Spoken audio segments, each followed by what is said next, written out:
हाँ जी नमस्कार, हमारा नाम अभिनव है। 5 फरवरी को दिल्ली की सभी 70 विधानसभा सीटों पर मतदान होना है। इस विधानसभा चुनाव में लगभग 699 उम्मीदवारों की किस्मत दांव पर लगी हुई है। इनमें 96 उम्मीदवार महिला हैं। दिल्ली के इतिहास में अब तक कुल 3 महिला मुख्यमंत्री रह चुकी हैं। पहली सुषमा स्वराज, दूसरी शीला दीक्षित और तीसरी वर्तमान मुख्यमंत्री अतिशी। वैसे इस बार के चुनाव में आम आदमी पार्टी, कांग्रेस और बीजेपी ने दमदार महिला चेहरों को मैदान में उतारा है, जिनमें सबसे बड़ा नाम अतिशी, अलका लांबा, शिखा राय हैं। तो चलिए अब थोड़ा इन महिला चेहरों के बारे में विस्तार से जानते हैं। अगर हम अतिशी की बात करें तो आम आदमी पार्टी के संयोजक व दिल्ली के पूर्व मुख्यमंत्री अरविंद केजरीवाल के जेल जाने के बाद दिल्ली की बागडोर संभालने वाली अतिशी इस बार आम आदमी पार्टी की ओर से सबसे प्रमुख महिला चेहरा है। हालांकि सीएम बनने से पहले भी अतिशी दिल्ली में आम आदमी पार्टी का मुख्य चेहरा रही हैं। वो आम आदमी पार्टी के स्थापना के समय से पार्टी से जुड़ी हुई हैं। दरअसल केजरीवाल की पार्टी आज जिस शिक्षा मॉडल का जोर शोर से पूरे भारत में प्रचार करते फिर रही है, उसमें सबसे बड़ा योगदान मनीष सिसोदिया के बाद अगर किसी का है तो वो अतिशी का माना जाता है। हालांकि 2013 और 2015 में विधानसभा के दौरान पार्टी की ओर से उन्हें टिकट नहीं दिया गया था, लेकिन 2019 के लोकसभा चुनाव में अतिशी को बीजेपी के उम्मीदवार गौतम गंभीर के खिलाफ पूर्वी दिल्ली से मैदान में उतारा गया। उस चुनाव में गौतम गंभीर ने अतिशी को 4.77 लाख वोटों से हरा दिया था।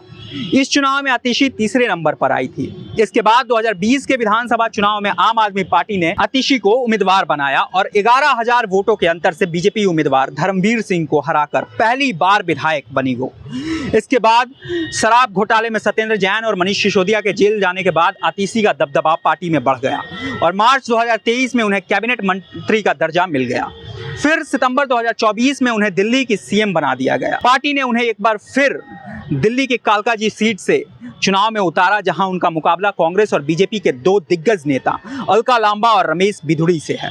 अलका लांबा की अगर हम बात करें तो अलका लांबा वैसे तो लंबे समय से राजनीति में है। कभी आम आदमी पार्टी के बड़े नेताओं में शुमार रही अलका लांबा आज ऑल इंडिया महिला कांग्रेस की अध्यक्ष हैं। कांग्रेस ने उन्हें दिल्ली के कालकाजी अतिशी के खिलाफ उम्मीदवार बनाया है। वो 1995 में दिल्ली यूनिवर्सिटी के अध्यक्ष बन चुकी थी। इसके बाद 1997 में अलका लांबा NSUI की राष्ट्रीय अध्यक्ष बनी। अलका लांबा 2003 में दिल्ली की मोती नगर विधानसभा सीट से लड़ी थी, लेकिन उन्हें हार का सामना करना पड़ा था। इसके बाद 2014 में केजरीवाल से प्रभावित होकर कांग्रेस छोड़ आम आदमी पार्टी में चली गई। इसके बाद 2015 में चांदनी चौक से विधायक बनी, लेकिन 2019 के लोकसभा चुनाव के ठीक पहले उन्होंने आम आदमी पार्टी छोड़ कांग्रेस में वापस चली गई।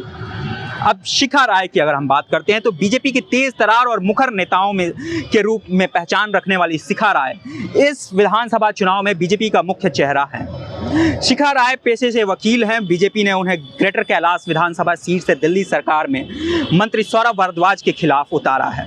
दरअसल 2020 के विधानसभा चुनाव में भी बीजेपी ने ग्रेटर कैलाश के सीट से सौरभ भारद्वाज के खिलाफ उन्हें ही उतारा था, लेकिन तब शिखा राय को करीब 17,000 वोट से हार का सामना करना पड़ा था। इसके बाद 2023 में बीजेपी ने MCD मेयर इलेक्शन के लिए शिखा राय को उम्मीदवार बनाया था। हालांकि तब भी लेकिन उन्हें हार का सामना करना पड़ा था। राखी बिडलान की अगर हम बात करें तो आम आदमी पार्टी में अतिशी के बाद दूसरा सबसे बड़ा महिला चेहरा राखी बिडलान है।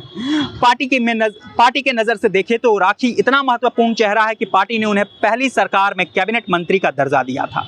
वहीं साल 2016 में उन्हें दिल्ली विधानसभा से डिप्टी स्पीकर चुना गया था। वैसे उनके चुनावी सफर की बात करें तो राखी बिडलान 2013 में मंगोलपुरी विधानसभा सीट से जीतकर पहली सरकार में कैबिनेट मंत्री बन गई थी। हालांकि 2014 के पार्टी ने उन्हें उत्तर पश्चिम दिल्ली के लोकसभा चुनाव में उतारा, जहां उन्हें हार का सामना करना पड़ा। इसके बाद 2015 में एक बार फिर से मंगोलपुरी से विधानसभा चुनाव जीतने में कामयाब रही। इसके अलावा 2020 में भी राखी बिडलान तीसरी बार मंगोलपुरी विधानसभा सीट से विधायक चुनी गई, लेकिन इस चुनाव में राखी बिडलान की सीट बदल गई और वो मंगोलपुरी के बजाय मधुपुर विधानसभा से चुनाव लड़ रही थी। अगर हम अरीबा खान की बात करें, जहां इस विधानसभा चुनाव में आम आदमी पार्टी और बीजेपी के बड़े चेहरे हैं, तो कांग्रेस ने एक तेज तरार बोलने वाली 31 वर्षीय युवा महिला अरीबा खान पर दांव लगाया है। अरीबा खान कांग्रेस नेता आसिफ मोहम्मद खान की बेटी हैं।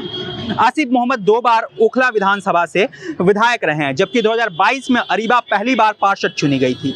वैसे अरीबा का सामना आम आदमी पार्टी नेता अमनतुल्ला खान से है। बीते दिन ही अरीबा का एक वीडियो सोशल मीडिया पर खूब वायरल हो रहा था, जिसमें अरीबा ये कहती दिख रही थी कि आप लोग 10 सालों से क्षेत्र में कई गंभीर समस्याओं को फेस कर रहे हैं।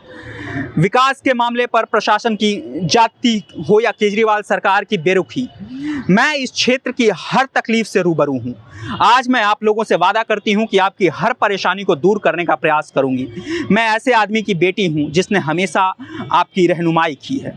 ये जितनी भी महिला चेहरों की हमने बात करी, ये दिल्ली की राजनीति में, खासकर इस चुनाव में बहुत ही प्रमुख चेहरा बनकर उभरी हैं। इस बार दाव इन पर लगा है, अब नजरें इन पर टिकी हुई है और देखना है कि क्या होता है 5 तारीख को। आपका शुक्रिया।